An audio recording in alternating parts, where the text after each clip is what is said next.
Salam Kerahiman. Hari ini 14 Mei. Kita akan bahas diary nomor 672 dan 702. Mari kita mulai. Demi nama Bapa dan Putra dan Roh Kudus. Amin.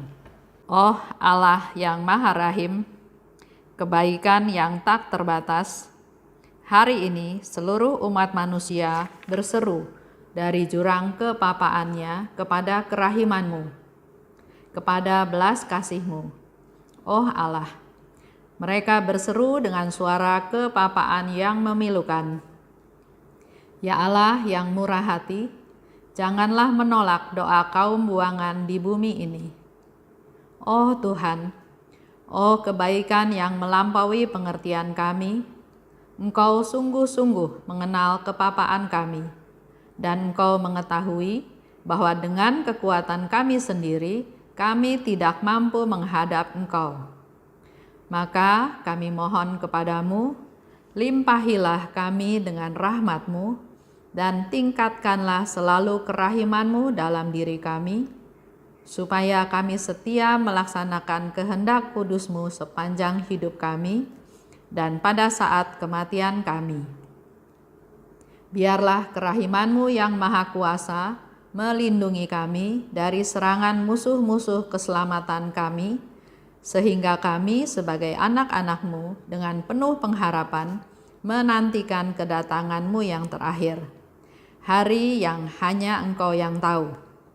Kami berharap akan menikmati segala sesuatu yang dijanjikan Yesus kepada kami, meskipun kami ini penuh dengan kejahatan. Sebab Yesuslah harapan kami. Lewat hatinya yang maha rahim, ibarat lewat gerbang yang terbuka lebar, kami masuk ke dalam surga. Demi nama Bapa dan Putra dan Roh Kudus. Amin. Diary 672. 4 Agustus 1936. Siksaan batin selama lebih dari 2 jam. Sakratul maut. Tiba-tiba kehadiran Allah meliputi aku dan aku merasa seolah-olah aku berada di bawah kekuasaan Allah yang adil. Keadilannya serasa menusuk aku sampai ke sumsum. Secara badani, aku kehilangan kekuatan dan kesadaran. Saat ini, aku mulai mengenal kekudusan Allah yang begitu besar dan kepapaanku sedemikian miskin. Suatu siksaan yang berat menimpa jiwaku. Jiwaku merasa bahwa perbuatan-perbuatannya tidak ada yang tanpa celah. Kemudian, dalam jiwaku, bangkitlah daya pengharapan yang merindukan Allah dengan segenap kekuatannya. Tetapi, ia melihat betapa memprihatinkan dirinya dan betapa sia-sia segala sesuatu yang ada di sekelilingnya. Dan berhadapan muka dengan kekudusan yang sedemikian tinggi, sungguh hina rasanya. 702, 13 Agustus 1936. Malam ini kehadiran Allah meliputi aku, dan dalam sekejap aku menyaksikan kekudusan besar Allah. Oh, betapa keagungan Allah menyelubungi aku. Kemudian aku menyaksikan seluruh lubuk kehampaanku. Ini adalah suatu siksaan yang berat, karena penglihatan ini langsung disusul dengan kasih. Jiwaku mengikat diri erat-erat dengan Allah, dan kedua kasih saling bertatap muka, Sang Pencipta dan ciptaannya. Satu tetes kecil berusaha membandingkan dirinya dengan samudra raya. Mula-mula, tetes kecil itu ingin merengkuh samudra yang tak terbatas itu dalam dirinya. Tetapi pada saat yang sama, ia mengetahui bahwa dirinya hanyalah satu tetes kecil. Dan karena itu, ia lenyap dan larut sama sekali dalam Allah, seperti satu tetes air larut dalam samudra. Mula-mula, saat ini merupakan siksaan, tetapi kemudian sedemikian manis sehingga waktu mengalaminya jiwa merasa bahagia. Itu yang mau kita bahas sama-sama ya. Di 672 4 Agustus 1936. Di 702, 13 Agustus 1936. Jadi kira-kira kejadiannya 9 hari kemudian. Di tanggal 4, Suster Faustina katakan siksaan batin selama 2 jam. Dia mengalami sakratul maut dan tiba-tiba kehadiran Allah meliputi aku.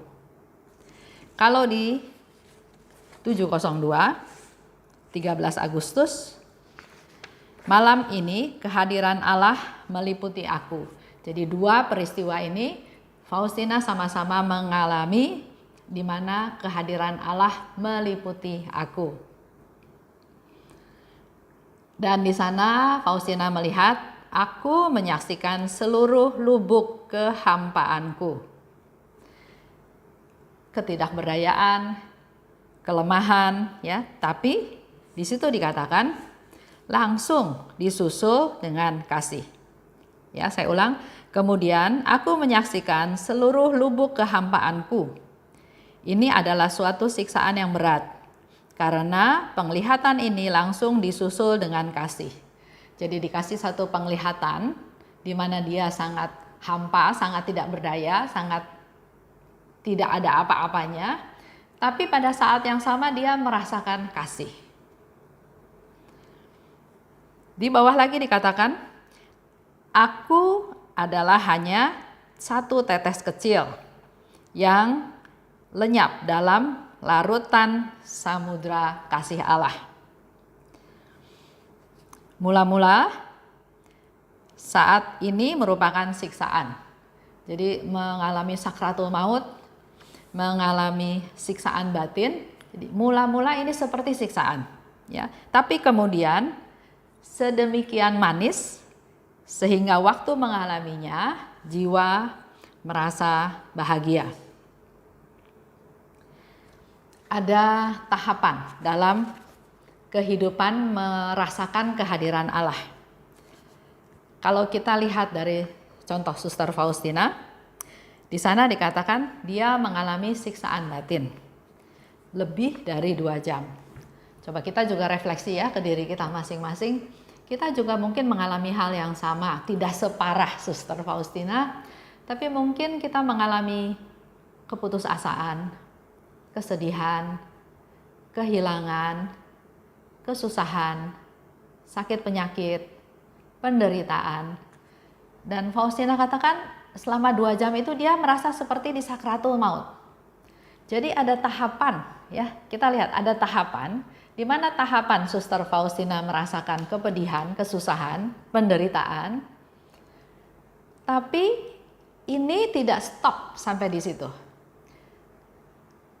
Lewat masa ini dia merasakan kasih.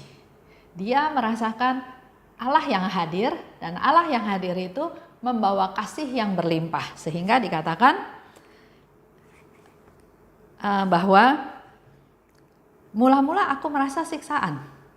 Tapi kemudian sedemikian manis sehingga waktu mengalaminya jiwaku merasa bahagia. Ini rahmat yang mau kita gali. Sama seperti contoh yang gampang. Kalau setiap hari kita makan enak di mana aja makan, mahal, enak, makan enak setiap hari. Mungkin setelah 1 bulan kita nggak merasakan lagi makanan enak itu.